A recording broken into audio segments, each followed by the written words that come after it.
Hi, ഇന്ന് നമുക്കൊരു seat edge thriller movie പരിചയപ്പെടാം. 2010 പുറത്തിറങ്ങിയ American movie the next 3 days. പിറ്റ്സ്ബർഗിൽ താമസിക്കുന്ന ജോൺ ബ്രെന്നൻ ഒരു കോളേജ് പ്രൊഫസറാണ്. ഭാര്യ ലാറയും ചെറിയ മകനും കൂടി സന്തോഷകരമായ ജീവിതം നയിക്കുന്നു. ഒരു രാത്രി ജോണും ലാറയും തമ്മിൽ ചെറിയ തർക്കം നടക്കുന്നു. ജോലി സംബന്ധിച്ച സമ്മർദ്ദം കാരണം ലാറ അസ്വസ്ഥയാണ്. അടുത്ത ദിവസം പോലീസ് വീട്ടിലേക്ക് വരുന്നു. ലാറ ജോലി ചെയ്യുന്ന ഓഫീസിലെ ഒരു വനിത സഹപ്രവർത്തകയെ കൊന്ന കുറ്റത്തിന് ലാറയെ അറസ്റ്റ് ചെയ്യുന്നു. തെളിവുകൾ എല്ലാം അവൾക്കെതിരാണ്. അവളുടെ വസ്ത്രത്തിൽ രക്തക്കറയും കൊല നടത്താൻ ഉപയോഗിച്ച ആയുധത്തിൽ അവളുടെ ഫിംഗർ പ്രിന്റും കണ്ടെത്തുന്നു. ലാറ കുറ്റം നിരാകരിച്ചെങ്കിലും കോടതി അവളെ ശിക്ഷിക്കുന്നു. ജോൺ തന്റെ ജീവിതം മുഴുവൻ ഭാര്യയെ രക്ഷിക്കാൻ ശ്രമിക്കുന്നു. അഭിഭാഷകരെ സമീപിച്ചെങ്കിലും നിയമം അനുകൂലമല്ലാത്തതിനാൽ അവരും കൈയൊഴിഞ്ഞു. ലാറ ജയിലിൽ ആത്മഹത്യയ്ക്കും ശ്രമിക്കുന്നു. ഇതോടെ ജോന്റെ മനസ്സിൽ ഒരേയൊരു തീരുമാനം ഉറപ്പിക്കുന്നു: ഭാര്യയെ ജയിലിൽ നിന്ന് രക്ഷിക്കണം. ലാറയെ രക്ഷപ്പെടുത്താൻ വേണ്ടി ജോൺ പരിശ്രമിക്കുന്നു.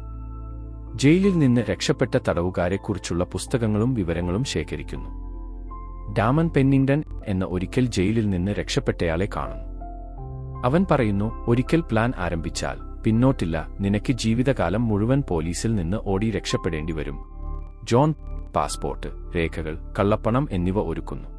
വലിയ തയ്യാറെടുപ്പുകൾ നടത്തുന്നു. ഒരു ഭാഗത്ത് കോളേജ് അധ്യാപകൻ, മറ്റൊരു ഭാഗത്ത് കുറ്റവാളിയുടെ പോലെ പദ്ധതി തയ്യാറാക്കുന്ന ഒരാൾ. ആദ്യം ജയിലിലേക്ക് കടന്ന് ഭാര്യയെ രക്ഷിക്കാൻ ശ്രമിക്കുമ്പോൾ സുരക്ഷാ സംവിധാനം അതീവ കർശനമാണെന്ന് മനസ്സിലാക്കുന്നു. അവൻ പദ്ധതിയിൽ മാറ്റങ്ങൾ വരുത്തുന്നു. പോലീസ്, പ്രത്യേകിച്ച് ഡിറ്റക്റ്റീവ് ക്വിന്, അവനെ സംശയത്തോടെ നോക്കിത്തുടങ്ങുന്നു. ലാറയെ മറ്റൊരു ജയിലിലേക്ക് മാറ്റാൻ തീരുമാനിക്കുന്നു. അതായത് ഇനി അവളെ രക്ഷിക്കാൻ 3 ദിവസങ്ങൾ മാത്രമേ ഉള്ളൂ. ആശുപത്രിയിലേക്ക് കൊണ്ടുപോകുന്ന വഴിയിൽ ജോൺ തന്റെ പ്ലാൻ നടപ്പിലാക്കുന്നു. അത്ഭുതകരമായ രീതിയിൽ ലാറയെ രക്ഷിക്കുന്നു. പോലീസ് പിന്തുടരുന്നു. നഗരമെങ്ങും തെരച്ചിൽ ആരംഭിക്കുന്നു. ഡിറ്റക്റ്റീവ് ക്വിൻ വളരെ അടുത്തെത്തുന്നു. പക്ഷേ ഓരോ തവണയും ജോണിന്റെ തന്ത്രങ്ങൾ പോലീസിനെ വഴി തെറ്റിക്കുന്നു. എങ്കിലും ജോണിന് ലാറയെ രക്ഷിക്കാൻ സാധിച്ചോ? ജോൺ ആഗ്രഹിച്ചതുപോലെ പുതിയൊരു ജീവിതം തുടങ്ങാൻ അവർക്കു സാധിച്ചോ? ഇതാണ് ഈ സിനിമയുടെ ഇതിവൃത്തം. ഒരു ഫാമിലി ഡ്രാമയായി തുടങ്ങി ഒരു സീറ്റ് എഡ്ജ് ത്രില്ലറായി കഥ മാറുമ്പോൾ പ്രേക്ഷകനെയും പിടിച്ചിരുത്താൻ സിനിമയ്ക്ക് സാധിക്കുന്നു.